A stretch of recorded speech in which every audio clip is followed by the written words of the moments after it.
Now for something a little bit more, I guess you could say close to home if you need something that's up to date, maybe a little bit more in the present. So here you go.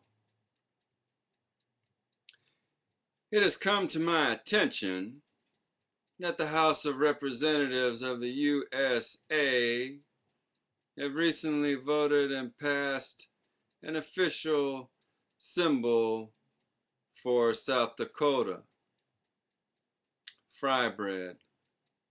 And to me, that is both silly and sad. So this is my response. Fry bread, fat bread, dough and oil, an original of Indian country. Born of necessity and frustration in its beginnings, it has now become an accepted staple for a lot of native people. We, the indigenous of Turtle Island, associated by the non-natives as an indigenous foodstuff, to be found, bought and sold at most native powwows, dances, festivals.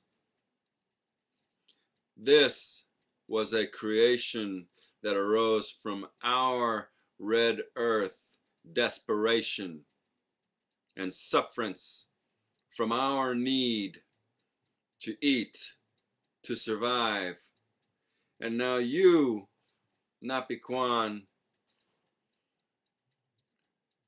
the pale and hollow grabbers of my red earth, have decided to paste this to us publicly in an unconferred yet official decision. Yeah, a decision made by you without us, with no discussion.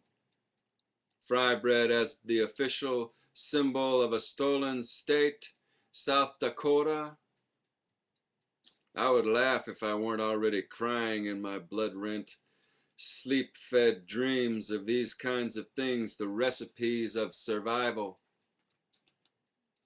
Recipes that have become part of the legacy of my red earth people, the aborigines, the natives of this, our earthen grounds, red and indigenous, born with our own senses of taste and flavor, born without the disease of greed, yea, born without disease.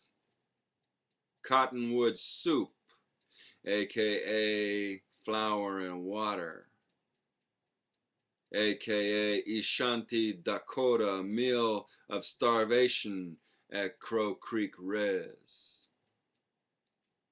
Boiled horse rawhide, hoof meat, moccasin soles, aka the welcoming dinner feast of the Southern Cheyenne for their Northern Cheyenne relations upon reaching Oklahoma, aka Cheyenne Autumn.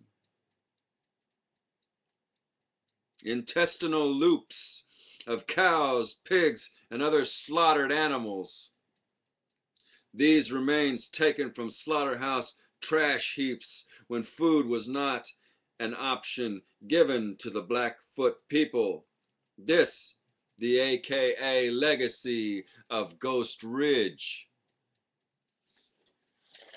These loops were then their relished delicacies. You, Napiquan, the grabbers, you pale and hollow, called them gut eaters. I call it AKA of survival. Corn seeds and grains sifted from horse manure for soup, yea, a Dakota wonder.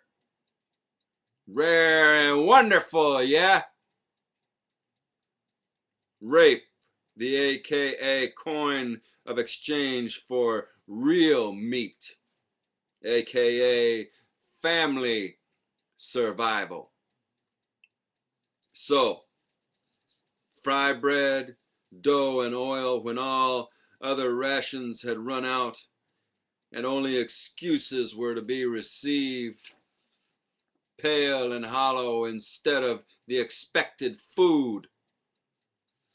A suggested menu of grass, rocks, and our own offal were put forward to our ancestors instead of the foodstuffs in the annuity two-story house kept padlocked. Do you still wonder at my sorrows? Then hear me. Hear me speak a little louder. Face the echoes of my words. Feel them bleeding in my dreaming over your pale skins. My sorrows are not your honor. You do not bless me with the symbolic use of a holocaustal foodstuff to exemplify your state. Or maybe it's your status symbol. Yeah, fry bread. It is not your decision to make use of it, exploit it, nor to expound upon it. It is mine. And it is private. And I will not share it. In this officious manner, my sorrows are my own. They belong to my people, and we do not find it acceptable for you to make mockery of something that was forced upon us for our own survival and our seventh generations. Keep your decision, as my people and I choose to keep what is rightfully ours until such time as restitution has been made.